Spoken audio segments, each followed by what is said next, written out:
South Carolina, where it's Treyes, Corey Treyes, who is on the hill now for Gardner Webb, replacing Luke Goodyear, who made his first collegiate appearance tonight after coming on for starter Noah Davis, who was run off early.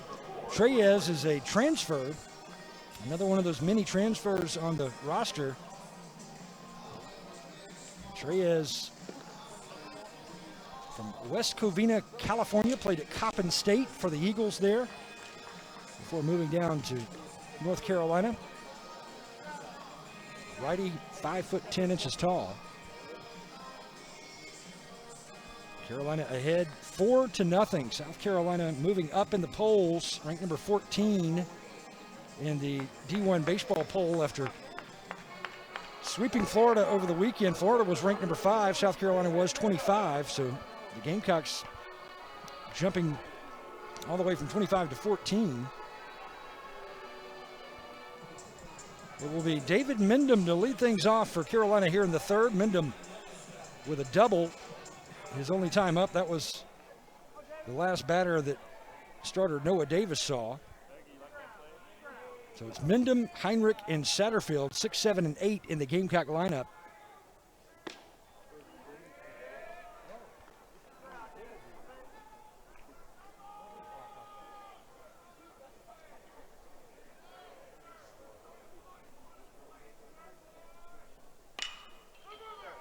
And Mendham is going to be 2 for 2. Double and a single now for David Mendham. Mendham has been a very, very solid first baseman, defensively outstanding, and he's really starting to come into his own offensively as well, swinging a good bat as of late. From Dorchester, Ontario in Canada, played junior college at Connors State in Oklahoma. Here's Jeff Heinrich, another junior college transfer from Lake in the Hills, Illinois, where he played for McHenry County Community College in Illinois.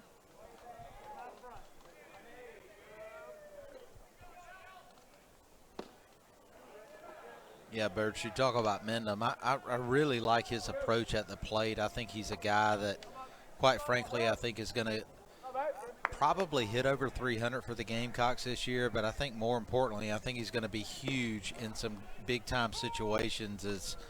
He's a guy that I just think takes professional at-bats and does a really, really good job of seeing the whole field. We've seen him drive the ball the other way. Obviously there he takes what the pitcher gave him and just hits that 4-hole. Well done there by Mendham. Mendham's a smart base runner too. You know, Mendham does not put you in situations that are going to be detrimental. Heinrich fouls that pitch off as the count runs 2-2. You know, Birch, we talked about it earlier in the year. I mean, I can assure you, back in my playing days, a long time ago, people used to ask me, did you look at who was your catcher first, or who else? And I'm like, no, I looked at who was my first baseman. I really liked having the catcher that I wanted, but I really liked looking at who was my first baseman because they can save so many outs over there. That's a base hit there. Gamecocks in business now. Heinrich drops that single in front of the left fielder Mandela, moves Mendham up to second, so the Gamecocks with runners in scoring position and Mendham at second.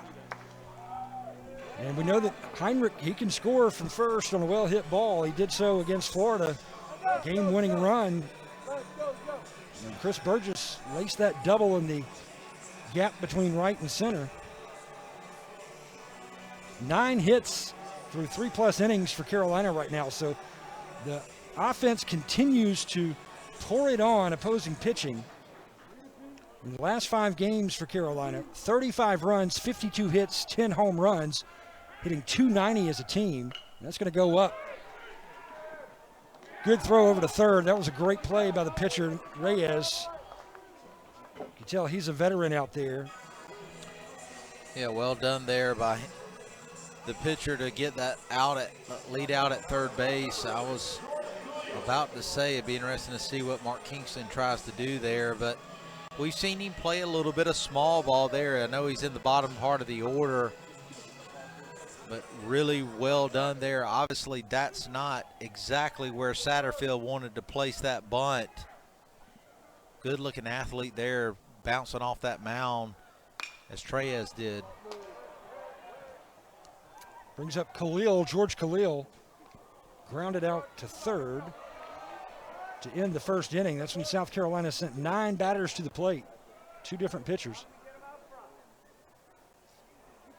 The starter, Noah Davis, only faced 6 batters, and his night was done, giving up 4 hits and 5 runs and hitting a batter.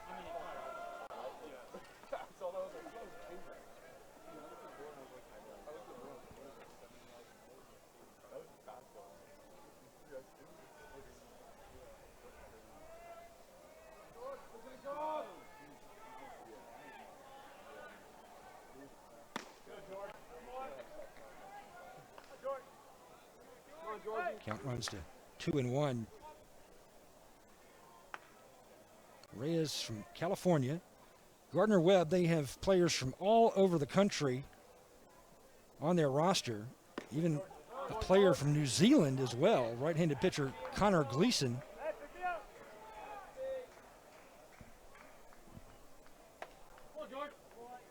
And Diego Santiago, he was from Puerto Rico.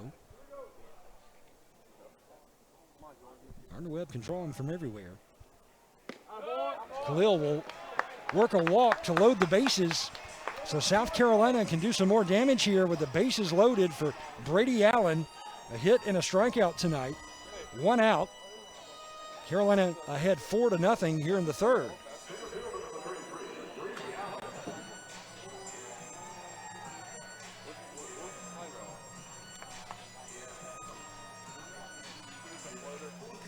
You look at the wind, and it seems to be a little bit different than what we saw this past weekend against Florida. It's blowing in just a little bit, maybe from right to left, but I tell you what, the center fielder for Gardner Webb is really playing shallow for me here with Brady Allen up to plate. McClendon is very shallow, as we certainly know that Brady Allen has some serious pop. Allen 0 for 2 this season with the bases loaded. Behind in the count, 0-2.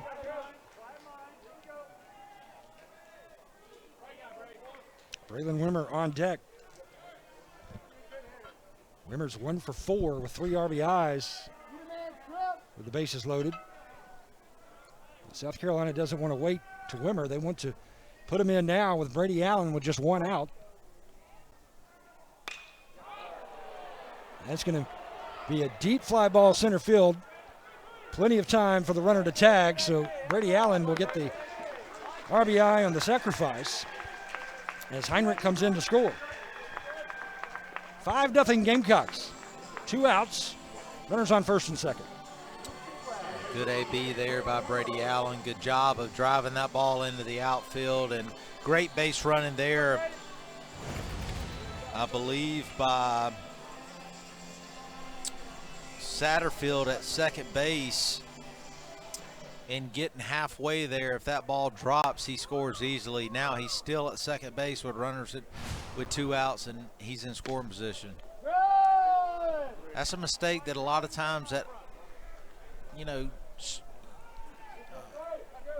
levels of baseball in high school and even earlier on, they make a mistake there, Birch, but with 1 out, you want to make sure you do everything you can to get off that bag as much as you can. As you see the 3rd out of the inning there, Wimmer. So South Carolina unable to get a lot of damage in. Reyes dodges a bullet, just 1 run. South Carolina leads 5-0. New Nerf Ride.